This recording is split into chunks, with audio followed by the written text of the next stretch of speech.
welcome to my channel. Let's challenge level up together. Today I wanna challenge level 133.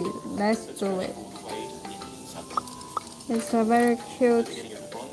It's a duck, right? Many of humanity's earliest civilizations had taken hold in the Near East, and it was owing to this proximity that Europe's first known Israelite civilization emerged to the Iron Kingdom. The Minoans were a maritime trading power who developed commercial connections with the East and Mediterranean, and consequently brought many of the cultural and technological advancements of the region back into their land.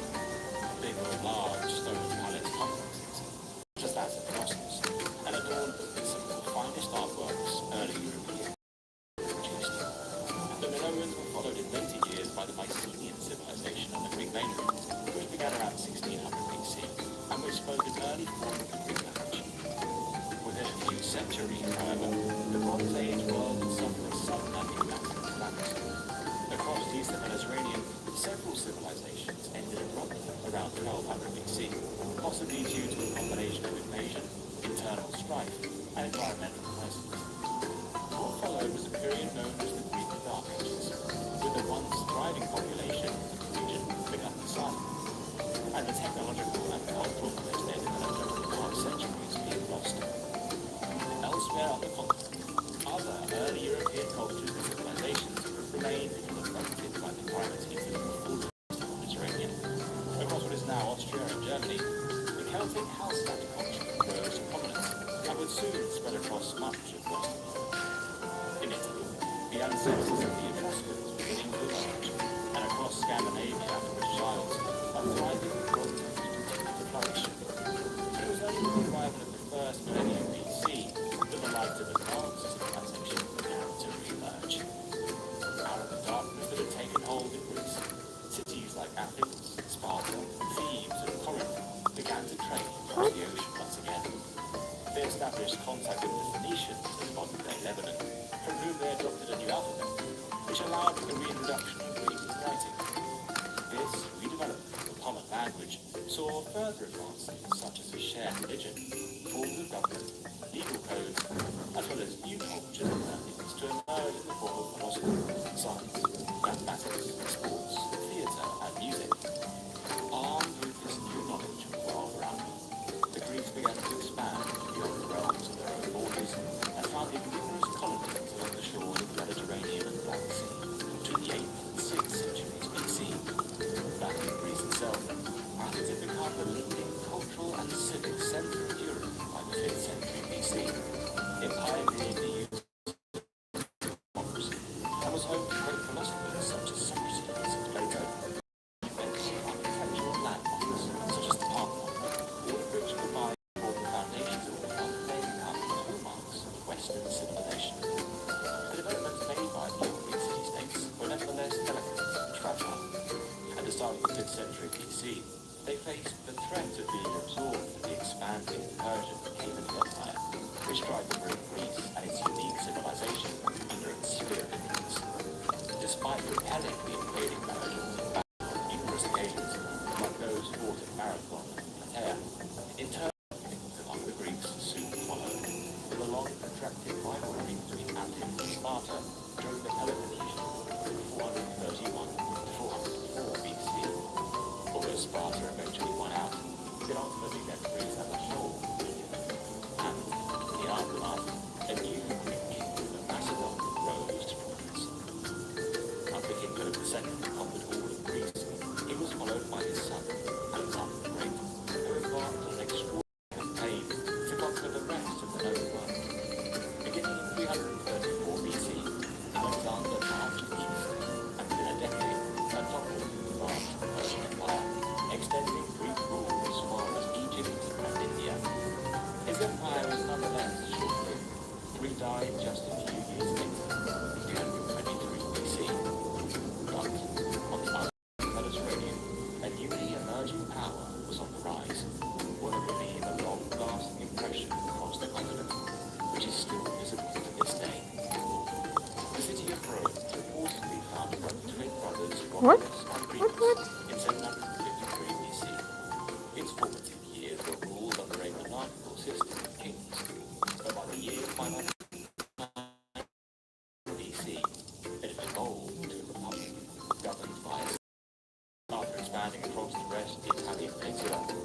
surrounding shore Mediterranean by the 3rd century BC, the Romans went on to conquer dominant in the region, Carthage, during the Punic Wars in 264 to 146 BC. The Roman Republic eventually gave way to the Roman Empire at the end of the 1st century BC, and the subsequent war of the Emperors saw Rome's borders expand further to reach the height of its imperial and territorial might by the 2nd century AD under Emperor Trajan. Covering approximately 9 million square kilometers, it extended across parts of North Africa and the East, and it covers the greater part of European, as well as the vast and diverse real European tribes and cultures. This includes not only the Italian people, Roman citizenry, but also the Iberians, Basques, and Lusitanians of Spain, Portugal, the Gauls of France, the Celtic brothers, as well as some Germanic tribes, in addition to Thracians, Dacians, and Greeks across the Balkans. The Romans brought with them laws, road networks, a common administrative language in the form of Latin, and a powerful army which built and garrisoned many of Europe's first towns and cities, including London, Paris, Cologne, Zurich. The Romans were well known for their deployment of strategy and tactics. Yes, I imitate.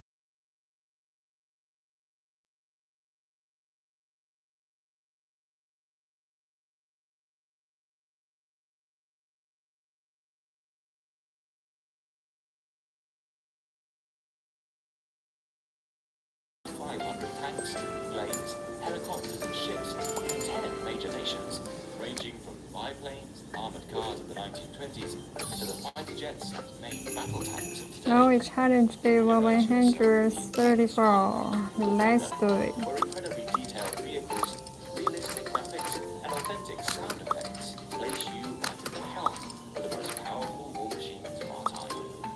Join a worldwide community of over 70 million players in epic PvP battles today, and delve into the breathtaking experience that is War Thunder. With an unmatched wealth of high-quality content to discover, there's simply no game better suited to fans of military history. One feature that we particularly like is the game's sophisticated vehicle dashboards, which intricately show individual components like engines, fuel tanks, weapons,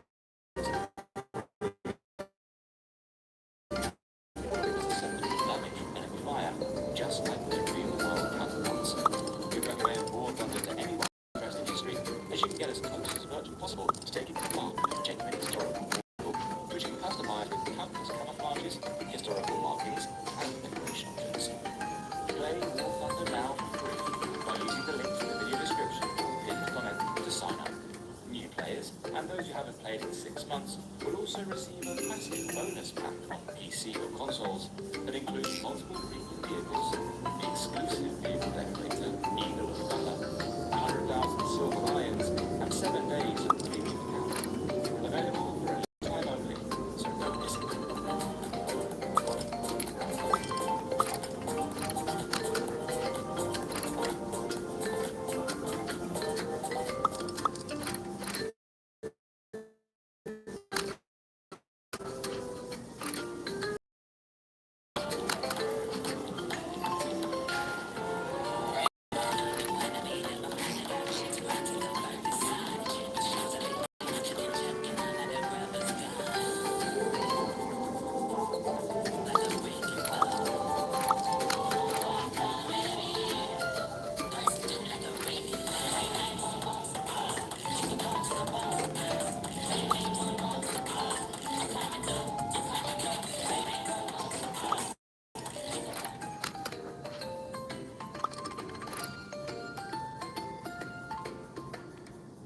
Life across Roman Europe during this time came to be seen as a golden age, or Pax Romana, owing to the relative peace and stability of the period. This allowed for intellectual and cultural life to flourish, with key figures like Seneca, Marcus Aurelius, Virgil, Horace, and Tacitus, producing works that shaped Roman philosophy, literature, and history that have lasted throughout the ages.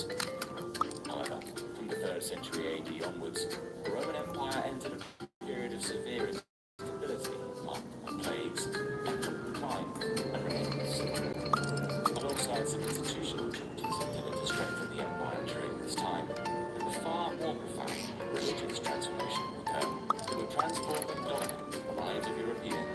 centuries to come, the adoption of Christianity.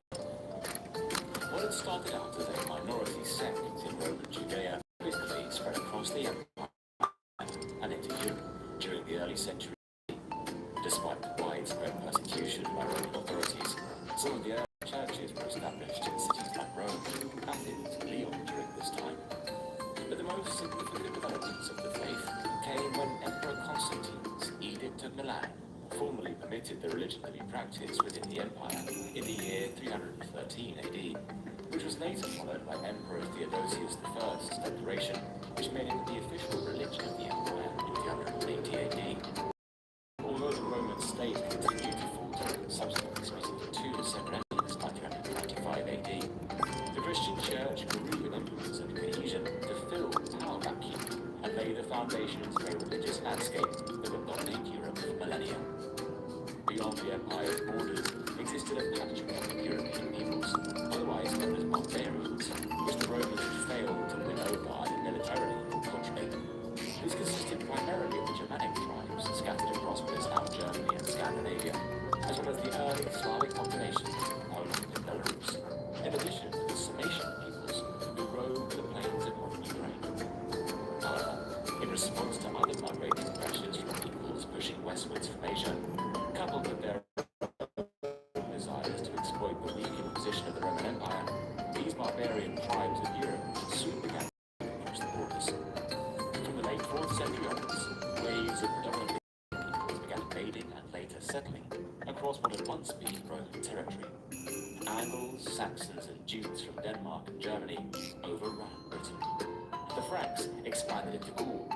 The Vandals rampaged south and westward as far as North Africa, and the Visigoths even sacked the city of Rome itself in the year 410, before eventually carving out a kingdom of their own in Spain. Finally, in the year 476 AD, the last Western Roman emperor, the young Romulus Augustulus, was deposed by a Germanic chieftain named Odoacer, an event which effectively marked the fall of the Western Roman Empire and the beginning of the Dark Ages. In the aftermath of the Empire collapse, Western Europe fragmented into a patchwork of barbarian kingdoms which, although they preserved some aspects of Roman law and customs, for the most part became more insular and tribal in nature. The Church, nevertheless, continued to operate as it had done before. Most of European population of former Roman provinces were already Christian, but the 5th to 7th century saw counter-missionaries sent out to convert the remaining pagan barbarian kingdoms.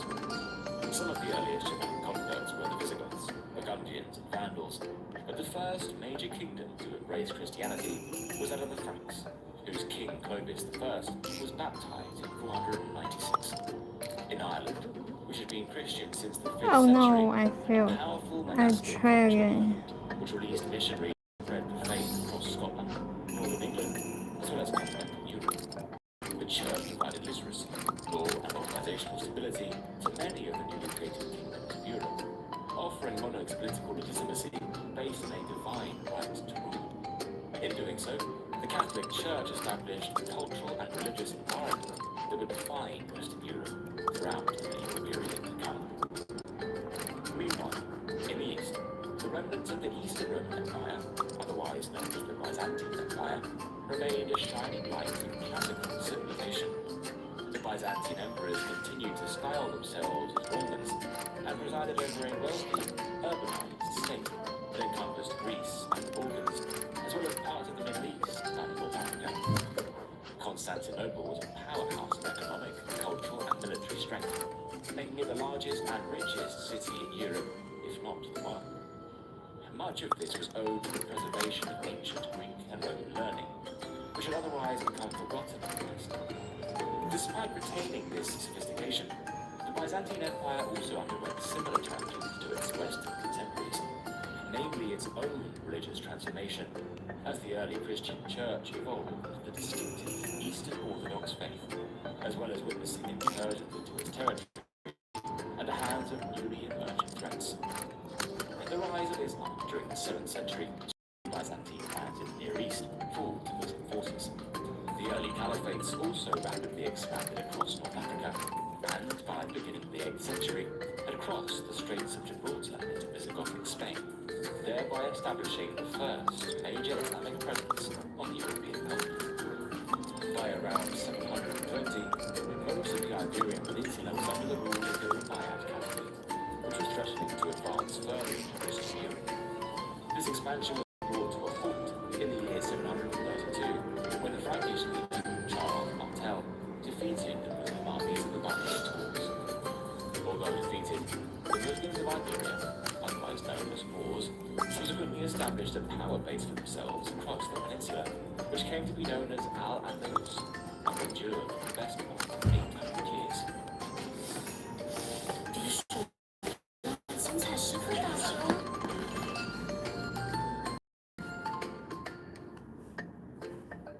交给冯茂斌。 By the late 8th century, Europe was effectively divided into three religious zones, with Islam in the far southwest, Orthodox Christianity in the southeast, and Roman Catholicism across the north and center. However, it was within this region that a semblance of imperial unity had begun to re-emerge. In 768, another Frankish king, Charlemagne, began waging numerous campaigns to expand his realm across Western Europe, conquering parts of modern France, Western Germany, the Low Countries, and northern Italy.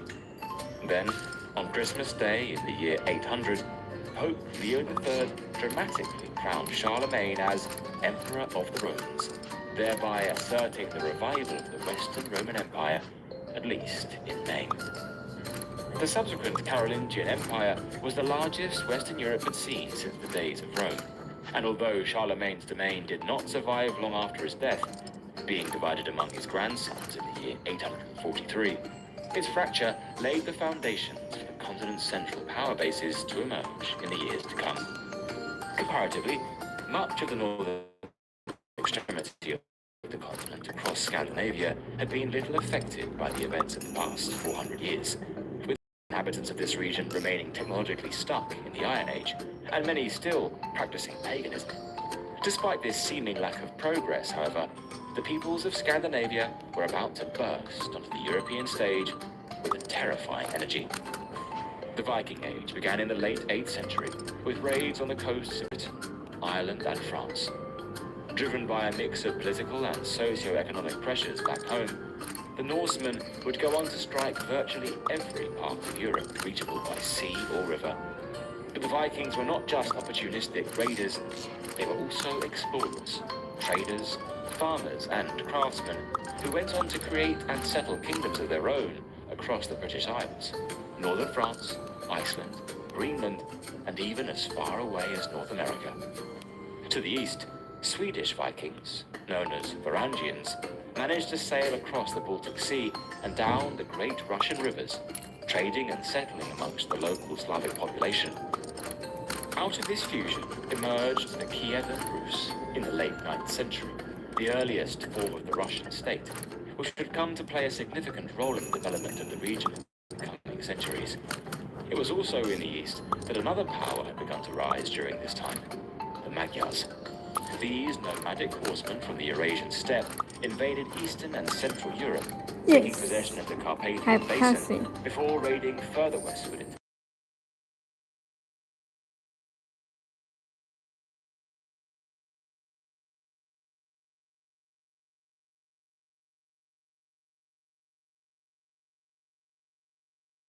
into the Kingdom of Hungary by the year 1000.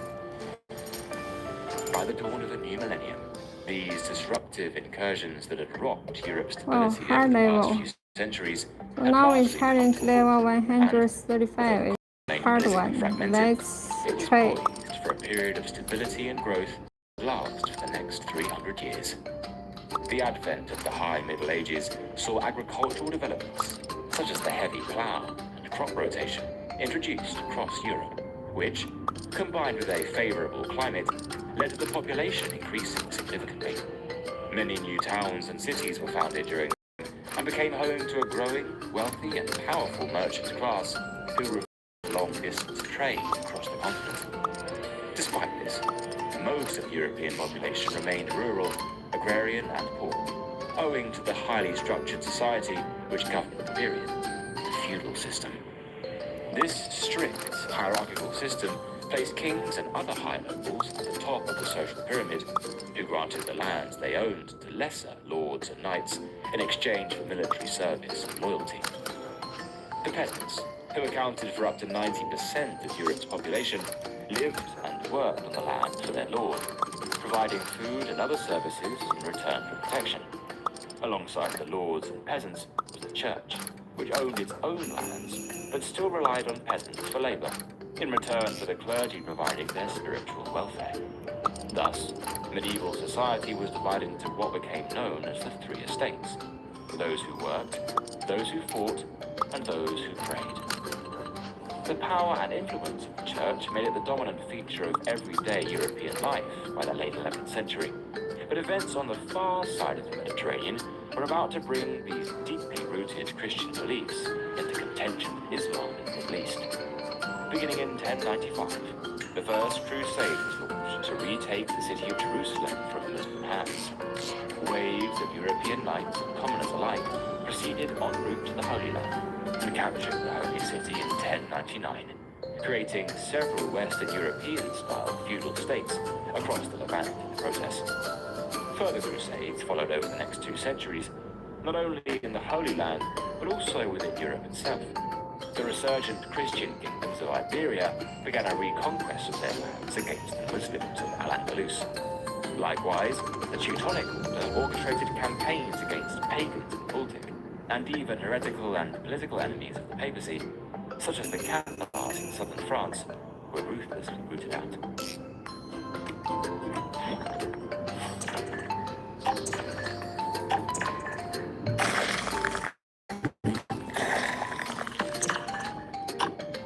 Yet, as the Latin Catholic West was asserting its dominance across the continent, altogether different power was making inroads from the east. During the 1230s and 1240s, the Mongols, who had already conquered much of Asia, surged into Eastern Europe with a speed and destructive power unlike anything that had been seen before. Kiev was sacked, large swathes of Poland and Hungary were laid waste, and several Slavic principalities were forced into tributary status to the Golden Horde.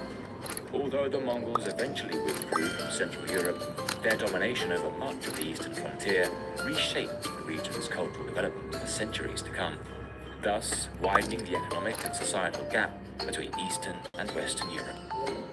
Nevertheless, the High Middle Ages were overall a time of burgeoning culture and innovation. Monumental Gothic cathedrals rose in cities like Paris, Chartres, and Canterbury. Universities were founded in Bologna, Oxford, Cambridge, and Salamanca, allowing for a greater adoption of scholarly pursuits such as philosophy and literature, with famous works like Dante Alighieri's Divine Comedy and Geoffrey Chaucer's Canterbury Tales emerging during this time. Economically, Europe witnessed a growth in trade supported by newly established banking networks, especially in the cities of Italy and the Low Countries. By around 1300, medieval Europe had reached a high point of development never seen before, forming a landscape of productive farmland, prosperous towns, and emergent nation-states. Although all of this was about to come undone through a series of devastating events. The 14th century is widely considered to be Europe's most cataclysmic time, owing to a seemingly never-ending period of war, starvation, and disease which ravaged the continent. Recurring famines, most notably the Great Famine of 1315 to 1317, weakened Western Europe, ahead of a devastating plague known as the Black Death, which swept across the continent between 1347 and 1352, killing perhaps a third of its population. Entire villages vanished, and many at the time believed this was the final reckoning before Judgment Day. But as the plague began to subside, a resultant labor shortage allowed for the surviving peasantry to gain new